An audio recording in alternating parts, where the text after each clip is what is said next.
Praise the Lord सभी को। और टाइटल आपको बहुत अजीब लगा होगा, थंबनेल पे आपने देखा होगा या आपने टाइटल देखा होगा तो बहुत अजीब लगा होगा कि कौन सी बात है जो पाशा जी को, जो प्रभु की दास को परेशान कर रही है, या मैं जिसको देख के उदास हुआ।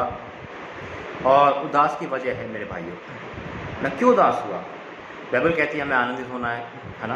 बाइबल के लिए मैं खुश होना है, प्रभु में आनंदित है।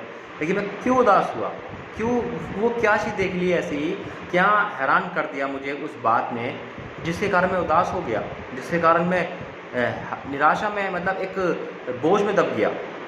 वो है मेरे भाइयों, आपने देखा होगा, और ये बहुत जानना बहुत ज़रूरी है। और जब आप ये बात जान लो तो आप वो गलती ना करना, ठीक है। पहली बात, आइए पहले प्रार्थना करें। धन्यवाद करते पिता, जो तो बोले, जो बात बोलने जा रहे हैं वो सब सुनने वाले के दिल में बस जाए, ताकि प्रभु जी वो गलती ना कर पाए जिसके कारण प्रार्थना में अड़चन ना आ जाए। तो यीशु मसीह के नाम से मांगते हैं, आमीन। बिल्कुल सही सुना, ताकि वो गलती, वो बात ना हो जाए जिसके कारण प्रार्थना हमारी ऊपर तक ना जाए, यानी कि सुनाई ना आए। मेरे अजीज़ों, मैं जब देख रहा था यूट्यूब को, तो मैं अपने सब्सक्राइबर देख रहा था। मैं हमेशा से धन्यवाद करता हूँ कि प्रभु ने राखा मिट्टी को चुना, इस्तेमाल करा। लेकिन जब मैंने बारीकी देखी, जब मैंने उन लोगों को देखा जो पहले थे, वो आजकल मैं देख रहा हूँ और मैं देख के बहुत उदास हो गया कि प्रभु के वचन सुनने वाले कम और चंगाई भविष्यवाणी सुनने वाले ज़्यादा लोग हैं। क्यों? ठीक है, बाइबल का हिस्सा है मेरे भाई मेरे बहनों, लेकिन मैं उदास हो गया। मैं ये नहीं चाहता कि मेरे कारण कोई एक जना भी मैं नरक के कारण बनूं, यानी कि उसका ठोकर का कारण बनूं। जो प्रभु ने मुझे काम दिया है, मैं वो काम आप तक पहुंचा रहा हूं। और मैं नहीं चाहता कि कोई भाई बहन वचन को छोड़कर, वचन को भूलकर, वचन को इग्नोर कर अपना काम व्यवस्था से हटाकर कोई गलत करे और वो नरक में जाए, जिसका लेखा प्रभु मुझसे लेगा। मैं नहीं चाहता कोई भाई बहन किसी भी तरह से शैतान में आए और वो नरक में जाए। मैं नहीं चाहता कि आप नरकवासी बने, बल्कि मैं चाहता हूं कि आप अनंत जीवन के वासी बने। Hallelujah, praise the Lord. मैं भविष्यवाणी के विरोध में नहीं हूं, मैं चंगाई के विरोध में नहीं हूं, क्योंकि प्रभु ने जो दान दिया वो ये भी दिया है। लेकिन मेन कारण क्या है, मेन बात क्या है मेरे भाइयों, हम आधे घंटा भविष्यवाणी सुन सकते हैं, आधे घंटे हम हीलिंग प्रार्थना देख सकते हैं, लेकिन बाइबल के वचन सुनने से हम कान फेर लेते हैं। जब देखते हैं कि ये वीडियो 30 मिनट की है, 20 मिनट की है, तो हम पीछे हट जाते हैं। लेकिन जब पता चलता है कि नहीं, इसमें भविष्यवाणी है, इसमें मेरा नाम आ सकता है, ये हीलिंग मीटिंग है, इसमें मेरा नाम बीमारी को आ सकता है, तो हम 1 घंटा भी उसे देंगे। कोई बुरी बात नहीं है, अच्छी बात है, लेकिन बाइबल का आदर करना ही सबसे बड़ी बात है। एक क्वेश्चन मैं आपसे करता हूँ, अगर कोई व्यक्ति पाप कर रहा है, पाप में डूबा हुआ है, पाप में लुप्त है, क्या वो चंगाई पा सकता है? क्या वो छुटकारा पा सकता है? बिना बाइबल पढ़े हुए वो चंगाई पाएगा, छुटकारा पाएगा? कब तक? वो गलती कर रहा है, उसको बताओगे नहीं। आपका लड़का अगर स्कूल जा रहा है, अगर किताब खोल के ना देखे तो क्या पास होगा? आप क्या बोलोगे, भाई बेटा किताब खोल के देखेगा, इसे पढ़ा कर, इसमें मन लगाएगा। सेम हमारे इस बाइबल में है मेरे भाइयों। हम बाइबल को नहीं पढ़ते, हम प्रार्थना चाहते कि प्रार्थना कोई करते, हमारे लिए कोई बहुत है, प्रार्थना करते। अरे बाइबल हमें प्रार्थना करना खुद सिखाती है मेरे भाई, हमें विश्वास में मजबूत बनाती है, हमें आगे बढ़ते। लेकिन आजकल लोग बाइबल छोड़कर प्रार्थना करते, अच्छी बात है, लेकिन टोटल डिपेंड दूसरों पे होते हैं। मैं नहीं कहता टोटल डिपेंड मेरे पे हो, मैं बिल्कुल नहीं कहता। मैं ये कहता हूँ प्रभु का आदर करो, दास प्रभु के दासों का, लेकिन depend only Jesus, depend only Bible. जो इंसान बाइबल पे डिपेंड है, जो इंसान बाइबल पे पूरा भरोसा करता है, वो कभी जिंदगी में ठोकर नहीं खाएगा, ना ही कि जीवन से कभी पाप होगा। बाइबल पाप करने से रोकती है मेरे भाई। लेकिन जब बाइबल ही नहीं पढ़ोगे, बाइबल के वचन नहीं सुनोगे, ज्ञान की बातें नहीं लोगे, जो प्रभु का वचन कहता है, पाप के बारे में जानोगे नहीं, तो ठोकर खा जाओगे। प्रार्थना हमें चंगाई देती है, प्रार्थना में आंखें खोलती है, और बाइबल हमें मार्गदर्शन करती है मेरे भाई मेरी बहन। हम पाप कर रहे हैं, आपको लगता होगा ये भाई जो पहले प्रार्थना करते थे आजकल वही टॉपिक करते हैं, व्यभिचार ना करना, समलिंगता नहीं करना, पाप नहीं करना, है ना। ये काम मेरे प्रभु ने मुझे दिया मेरे भाई मेरे बहनों। मैं चाहता नहीं कि कोई नरक में जाए, बल्कि मैं चाहता हूँ कि हर इंसान बचाया जाए। तो जो प्रभु मुझे देता है, चाहे वो एक जना सुने, चाहे 1000 जने सुने, मुझे इससे लेना नहीं है, मुझे ये लेना कि एक जना भी नरक में न जाए। मैं बस यही चाहता हूँ ये नहीं है अगर कोई एक जना सुन रहा है, अरे प्रभु एक जना सुन रहा है मैं प्रचार नहीं करूँगा। नहीं, मेरा काम है आप सुनो या ना सुनो, लेकिन दुख होगा मुझे बहुत दुख होगा कि मेरे भाई वचन को इग्नोर कर नरक में जाने की तैयारी कर रहे हैं, पाप में चल रहे हैं। उनको पता नहीं। एक बहन का मेरे पास फ़ोन आता है दिल्ली से 8-9 महीने पहले, वो ये कहती है भाई अगर आप पहले मेरी लाइफ में कॉन्टैक्ट में आते, लाइफ में आते और प्रार्थना करते तो शायद मेरी ये दुर्गति नहीं होती। वो 30 साल की बहन थी, बल्कि वो 45 साल 40 साल की लग रही थी। क्यों लग रही थी? पाप के कारण उनका पूरा शरीर बीमारी से लिप्त था, वो गंजी हो गई थी। उसे वो प्रार्थना तो करते थे लोग उस पर, केवल बीमारी पर प्रार्थना करते थे, लेकिन अंदर तक नहीं गए कि बीमारी क्यों है। डॉक्टर भी रिपोर्ट देखते हैं।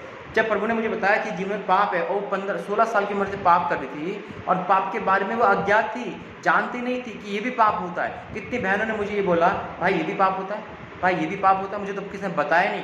क्रिश्चियन लोग हैं वो, क्यों नहीं बताया? केवल प्रार्थना करने जाते, भविष्यवाणी सुनने जाते, वचन सुनने नहीं आते। वचन पे हम बोर लगता है हमें वचन, और यही वचन हमें जीवन देता है। बाइबल नहीं होती हमारा जीवन, हमें उद्धार कैसे मिलता? बाइबल के कारण ही हमें उद्धार मिलता है मेरे भाई मेरे बहनों। हम ये ना सोचें कि केवल प्रार्थना पे फोकस करें, भविष्यवाणी भी करें, अच्छी बात है, लेकिन बाइबल पढ़े। अगर बिना बाइबल के हम कुछ भी कर रहे हैं वो हमें अधूरा है।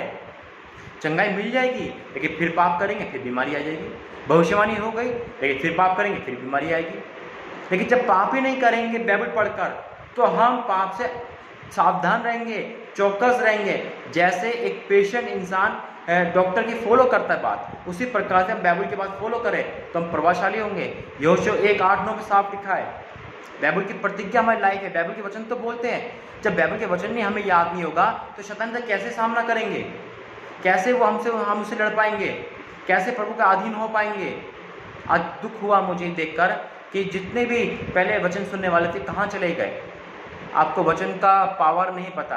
बाइबल की पावर जिसने मुझे बदला वो बाइबल है मेरे भाई मेरी बहनों। अगर आप पाप में हो, प्रार्थना आपको मार्गदर्शन देगी, प्रार्थना आपको चंगाई देगी, लेकिन स्थिर चंगाई, आनंद जीवन बाइबल देती है, वचन देता है। देखो वचन पढ़ के सुनाऊंगा और तभी मैंने ये बात लिखी टाइटल में कि ये बात देख के मैं बहुत दुखित हुआ कि लोग वचन छोड़कर सब कुछ कर रहे हैं, बाइबल को बिल्कुल आदर नहीं दे रहे। प्रार्थना को दे रहे अच्छी बात है, भविष्य को तो अच्छी बात है, लेकिन सारा समय आप बाइबल से खिलाफ नहीं चल सकते। बाइबल के बिना कुछ नहीं है। प्रार्थना अधूरी है, भविष्यवाणी अधूरी है। बाइबल में जो लिखा है उसे फॉलो करोगे तभी होगा। आप खुद सोचो, आप जॉब करने वाले हो, अगर आप रूल से जॉब नहीं करोगे तो तनख्वाह नहीं बढ़ेगी। आपका बेटा पढ़ाई नहीं करेगा, किताब खोल के नहीं देखेगा, पास नहीं होगा। आप पास करा भी दो पैसे देके तो वो एजुकेशन नहीं है, वो फिर फेल होगा। उसी प्रकार से हम चंगाई ले भी ले बिना बाइबल पढ़े, वो चंगाई स्थिर नहीं होगी, वो ब्लेसिंग स्थिर नहीं होगी, हम गिर जाएंगे, क्योंकि हमारी नींव पक्की नहीं है। बाइबल में नींव पक्की होती है मेरे भाई मेरे बहनों।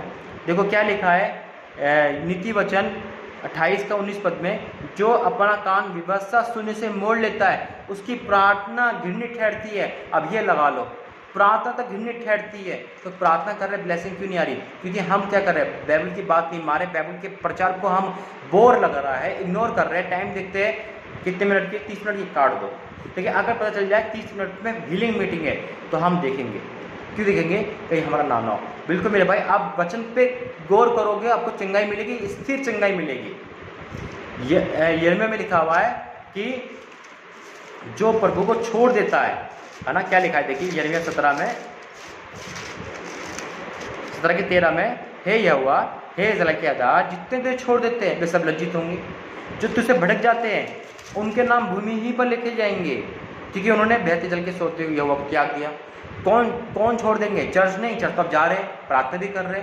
फिर क्यों कह रहा परमेश्वर? हम बाइबल को छोड़ देते हैं, वचन पढ़ना छोड़ देते हैं।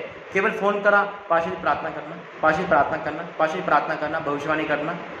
बाइबल धूल जमी हुई है, बाइबल कोई आदर नहीं। आप प्रार्थना नहीं करते, नहीं पाशी जी आप प्रार्थना करो हम सुनेंगे, आप प्रार्थना करो हम देखेंगे, आप प्रार्थना करो हम प्रार्थना भी नहीं करेंगे, क्योंकि प्रार्थना करने में आती ही नहीं, बाइबल पढ़ना हमें आता ही नहीं। केवल प्रार्थना करवानी आती, चर्च जाना आता है, उद्धार नहीं है। उद्धार पाना है आपको खुद प्रार्थना योद्धा बनना पड़ेगा, आपको खुद घुटनों के बल आना पड़ेगा, और बाइबल का हथियार आपको लेना पड़ेगा। ये हथियार है मेरे भाई, सब कुछ है। ये होगा तभी सामना कर पाओगे हर चीज़ का, और नहीं होगा तो प्रार्थना कितनी भी करोगे घंटे ठहर जाएगी। याद रखना, आज आपने बात जान ली तो ये गलती अब ना करना।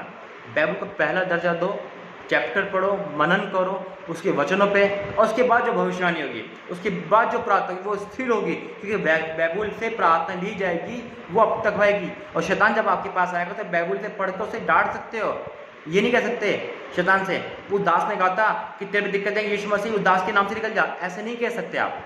बल्कि बाइबल से वचन से आप क्या, कोई प्रभु ने का वचन कहता है, ये वाला लिखा है, प्रभु वचन यीशु मसीह ने डांटा था शैतान को, आप ऐसा करोगे, ठीक है। बहुत दुख हुआ मुझे कि मेरे भाई बहन नरक में की लाइन में लगे हुए हैं। मेरा जीवन बाइबल से बदला, मेरा प्रभु ने मुझे बदला, प्रतिज्ञा मेरे बाइबल से ली, भविष्यवाणी बाइबल से मुझे मिली, सब कुछ मुझे मिला। मैं खिलाफ किसी के नहीं हूँ, बस मैं चाहता हूँ जहाँ बाइबल है वहाँ चंगाई भी है, वहाँ भविष्यवाणी भी है, वहाँ प्रार्थना भी है, वहाँ अनंत जीवन है। जहाँ बाइबल नहीं वहाँ प्रार्थना में गिरने ठहरती है, याद रखना, ठीक है। अब मैं प्रार्थना करूँगा आपकी आंखें खुलने के लिए, जिसकी आंखें खुल गई वो याद रखे बाइबल को पहला दर्जा दे, ताकि नरक के लाइन में हम और आप ना आए। हमें बचाना है लोगों को, खुद नहीं लगना लाइन में, ठीक है। धन्यवाद करते पिता, आज तूने समझाया, आज समझेंगे जो तेरा दास उदास हो देखकर कि वाकई में बहुत लोग जो प्रभु की बाइबल को नहीं मानते, वचन को नहीं मानते और भटक रहे और प्रार्थना गिरने ठहर रही है। पिता लेकिन आज वो फिर आए, लौट आए, मैं धन्यवाद करता हूँ और प्राश्चित कर रहे हैं और वचन में उनका मन लगे और ये आनंद जीवन के वारिस हो। प्रभु यीशु मसीह के नाम से मांगते हैं, आमीन।